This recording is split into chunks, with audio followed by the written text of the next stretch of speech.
Sudah Ibu, ganti. Masyarakat bisa membeli Android tapi tidak bisa membeli sinyal. Ada sinyalnya, ada Androidnya, tapi kuota tidak mencukupi. Kebanyakan mereka ini tidak sekolah karena ketiadaan akses untuk belajar. Sebenarnya tuh nggak usah nunggu orang bikin gerakan gitu, kita lihat aja yang di deket-deket kita gitu loh.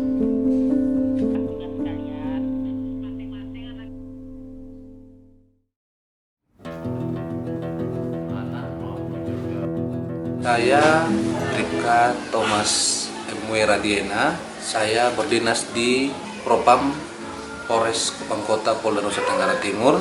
Nama aku Gina Galia, profesinya sebagai wartawan. Nama saya Ibrahim Hazet SPD. Saya menjabat sebagai Kepala SDN Unik Desa Batu Dulang, Kecamatan Batu Lantai, Kabupaten Sumbawa. Begitu pemerintah menetapkan sekolah belajar daring dan luring, karena mengingat sekolah kita tidak ada jangkauan internet, maka semacam kekhawatiran itu tetap ada. Jadi masyarakat bisa membeli Android tapi tidak bisa membeli sinyal. Ada sinyalnya, ada Androidnya, tapi kuota tidak mencukupi. Kalau pagi-pagi gitu aku lagi lagi biasa lagi ngopi di situ gitu, terus udah gitu jadi pemulung datang ke rumah, pas banget kita lagi buang-buang barang-barang bekas kita.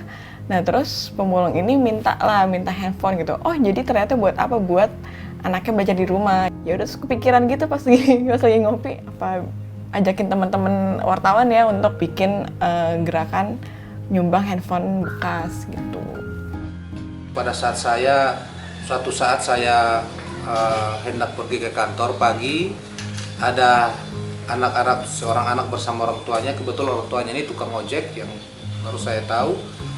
Nah itu nangis meminta supaya segera dibelikan pulsa data untuk dia dan dia mau online gitu.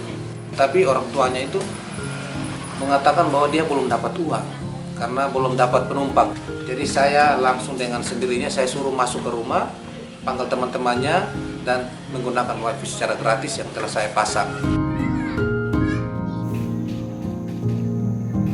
Kita bersama rekan-rekan guru coba musyawarah dengan kita mencoba menggunakan radio sebagai media belajar. Karena saya tuh terlebih dahulu saya sudah menjadi anggota RAPI. Jadi begitu ada pandemi, RAPI ikut membantu dalam arti itu membackup frekuensi yang kita pakai khusus untuk siswa, menggunakan radio, menggunakan frekuensi UHF, sementara kan umum menggunakan frekuensi VHF. Jadi kita sisakan gaji untuk kita beli buku, kita membayar wifi. Jadi semua itu swadaya, tidak ada bantuan dari orang lain. Jadi untuk perpustakaan mini ini saya buka itu jam 3 sore sampai jam 6 sore. Kan sementara wifi ini kita baru buka pada saat pandemi corona ini. Jadi saya bukanya dari jam 7 pagi sampai jam 12 siang, mengikuti jamnya sekolah. Pembekalan untuk penggunaan radio memang kami sendiri yang membekali, terutama kepada anak-anak ataupun kepada guru. Tapi dalam penggunaan radio hati atau handy-talkie ini tidak ubah sepertinya ini dengan tatap muka. Guru menetapkan suatu tema, pelajari anak-anak yang ini, maka anak-anak dengan instruksi guru, anak-anak tidak menekan PDD kecuali yang disebut namanya, baru anak-anak itu menjawab. Ya Ibu, ganti. Ya, meringankan nyeri otot. Belajar dengan menggunakan radio HT ini jadi budaya antri dari anak-anak itu sendiri karena sudah diinstruksikan oleh guru siapa yang disebut namanya itu yang menjawab. Ya, terus yang kedua, anak-anak jika bertatap muka mungkin enggan mau bertanya terhadap guru, tapi dengan menggunakan radio ini anak-anak itu lebih aktif? Respon ada sih ya beberapa yang aku ingat. Jadi ada yang anaknya ini pinter banget gitu. Jadi kita pas emang ngelihat rapotnya 98 nilainya gitu. Nah si anak ini tuh memang suka ngelesin anak-anak di sekitarnya gitu loh. Tapi sayangnya dia nggak punya handphone kan, keluarganya handphone cuman punya bapaknya doang gitu. Anaknya yang nerima, anaknya kayak udah pengen nangis gitu loh. Alhamdulillah banget kalau misalnya itu bisa membantu dia juga, karena kan dia juga ngajarin ke anak yang lain juga kan.